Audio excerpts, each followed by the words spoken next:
태평양 전쟁이 시작되고 나서 미국 해군과 일본 해군 간의 항공모함 간 결전은 미군의 과달카날 상륙 이전까지 두 차례 있었습니다. 첫 번째는 1942년 5월의 사노해 해전. 여기서 일본은 경항공모함 쇼호를 잃고 미국은 대형 항공모함 렉싱턴을 잃어서 항공모함만 놓고 보면 미국이 더 손해를 보았으나 뉴기니의 포트 모레스비를 바다를 통해 공략하려는 일본의 전략이 실패하게 되어 미국으로서도 전략적으로 크게 손해는 보지 않은 전투였습니다. 두 번째 항공모함 간 결전은 사노해 해전 한 달 뒤인 1942년 6월의 미드웨이 해전. 여기서 미국은 항공모함 요크타운을 잃었지만 일본은 제1항공함대의 주축인 항공모함 아카기, 카가, 히류, 소류를 한꺼번에 잃어 미 해군의 그야말로 완승으로 끝났으며 이후 일본이 원양에서 항공 전력을 투입하는데 상당한 어려움을 겪게 만들었습니다. 그리고 1942년 8월 과달카날에 미 해병대가 상륙한 이후 세 번째 미 해군과 일본 해군의 항공모함 간 결전이 벌어지게 되는데요.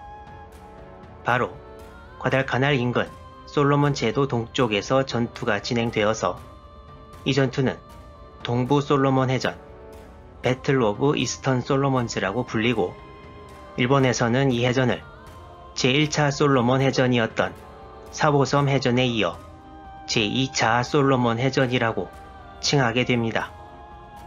이 전투에서는 특히 사노해 해전에 참가했다가 손상을 입고 미드웨이에 가지 못한 일본 항공모함 쇼카쿠와 즈이카쿠가 다시 등장하는데요. 미국 항공모함들이 이들을 상대해 어떻게 싸우는지도 관심 있게 지켜봐 주시기 바랍니다. 동부 솔로몬 해전은 이치키 시대 선발대가 전멸한 8월 21일, 3일 후인 8월 24일에 시작됩니다. 일본은 태평양 전쟁을 일으키기 약 8개월 전인 1941년 4월에 여기 보이는 항공모함 아카기, 카가, 히류, 소류와 류조의 5척 그리고 호위 구축함들로 일본 해군 항공 전력의 주축이 될 제1항공함대를 창설했습니다. 이 함대는 편제 변경을 계속해서 사노해 해전 직전인 1942년 4월에는 항공모함 2척씩으로 이루어진 4개의 항공전대, 총 8척의 항공모함을 밑에 두었는데요. 여기서 아카기와 카가가 제1항공전대, 히류와 소류가 제2항공전대였습니다. 제1항공함대의 나머지 4척 항공모함들보다 여기 있는 아카기, 카가, 히류, 소류가 그야말로 일본 해군 항공전력의 중심 역할을 하는 정예들이었는데요. 이 4척이 미드웨이 해전에서 한꺼번에 사라져서 일본 해군은 큰 타격을 입게 됩니다. 제1항공함대에 있던 나머지 4척의 항모는 제4항공전대의 류조와 쇼호, 그리고 제5항공전대의 쇼카쿠와 즈이카쿠였는데요. 쇼호는 미드웨이 이전인 사노해 해전에서 침몰해서 이전 제1항공함대 전력 중에 과달카날에 미군이 상륙할 때까지 살아남은 항공모함은 여기 보이는 3척 류조, 쇼카쿠, 즈이카쿠였습니다. 동부 솔로몬 해전에는 아까 말씀드린 쇼카쿠와 즈이카쿠뿐 아니라 류조도 참가합니다. 그리고 제1항공함대에는 1, 2항전에서 바로 4, 5항전으로 넘어오고 제3항공전대는 없는데요. 일본 해군 최초의 항공모함인 호쇼와 기준 배수량 1만 톤급의 항모 즈이호가 제1항공함대와는 별개의 전함을 위주로 하는 일본 해군 제1함대의 제3항공전대로 따로 배치되어 있었습니다.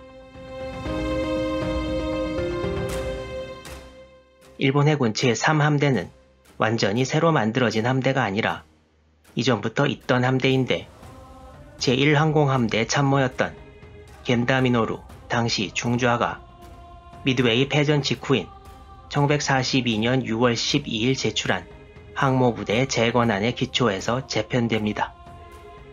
이렇게 해서 1942년 7월 14일에 새로 편성된 일본 해군 제3함대는 미드웨이 이후 전력이 크게 약화된 제1항공함대를 해산하고 남은 항모들 중 대부분을 모아 만든 새로운 일본 해군의 항공모함 함대였습니다. 제3함대의 제1항공전대에는 쇼카쿠, 즈이카쿠, 그리고 즈이호가 배치되었고 제3함대 제2항공전대에는 산호의 해전 직전에 완공된 항모 준요, 그리고 제4항전에 있던 류조, 마지막으로 미군의 과달카날 상륙 직전 완공된 히요가 배치됩니다. 그리고 최초의 항공모함 호쇼가 항공전대에는 배치되지 않고 제3함대에 들어와서 제3함대에는 총 7척의 항공모함이 배치되어 있었습니다. 한 가지 재밌는 것은 미드웨이에서 침몰한 아카기와 히류가 서류상으로 제3함대에 남아있다가 1942년 9월 하순이 되어서야 제적되었습니다. 이외에도 일본 해군에는 상선을 개조한 호위 항공모함이 2척 더 있었는데요. 이를 제외하면 제3함대는 사실상 일본 해군 항공모함 전력의 전부라고 봐도 될 것이고 미드웨이의 피해가 정말 뼈저리게 느껴진다고 하겠습니다. 그리고 항모 구성은 많이 바뀌었지만 지휘부는 변함이 없어서 나구모 추이치와 쿠사카 류노스케가 제1항공함대에 이어 계속 제3함대의 사령장관과 참모장을 각각 맡게 되지만 이 두 사람 밑에 있는 참모들은 거의 전부 교체되었다고 합니다. 그렇지만 항모 호위를 위해 구축함과 순양함이 대폭 증강된 것은 미드웨이에서의 교훈을 자각한 하나의 발전 사항이라고 할 수 있습니다. 1942년 8월 7일 미군이 과달카날에 상륙하자 육군과 해군의 반응은 달랐습니다. 원래 포트 모레스비 점령이 산호의 해전 이전부터 지상 과제였던 육군은 해군이 건설하던 비행장에 병력과 물자를 투입해야 한다는 것을 별로 좋아하지 않은 반면 미군 상륙부대가 항공모함을 포함한 대부대라는 것을 알게 된 해군은 야마모토 연합함대 사령장관을 중심으로 이를 미드웨이에 대한 복수를 할 수 있는 절호의 기회로 보았습니다. 이에 따라 일본 해군의 수상함 선두부대는 8월 11일, 항모기동부대는 8월 16일에, 그리고 연합함대 주력은 17일에 일본 본토의 하시라지마 기지를 출발해 트루크로 향합니다. 미국 측에서는 미드웨이 때와 마찬가지로 일본군 통신 감청을 계속하고 있었는데요. 일본 항모부대가 남진을 시작한 8월 16일 일본 함대가 무선 침묵에 들어가자 이를 일본 함대가 출발한 것으로 해석하기도 했으나 받아들여지지는 않았고 일본 함대가 8월 18일 0시에 콜사인을 전부 바꿔서 감청에 잠시 혼란이 오기도 했습니다. 일본 기동부대가 상당히 오래 남진한 8월 20일경까지만 해도 미군은 일본 함대의 정확한 위치를 파악하는 데는 실패했습니다. 이 사이에도 일본 함대는 계속 남진하고 있었습니다. 수상함 부대 이외에 일본이 이번 작전에 동원한 항공모함은 제3함대에서 쇼카쿠, 즈이카쿠, 그리고 경항공모함 류조였습니다.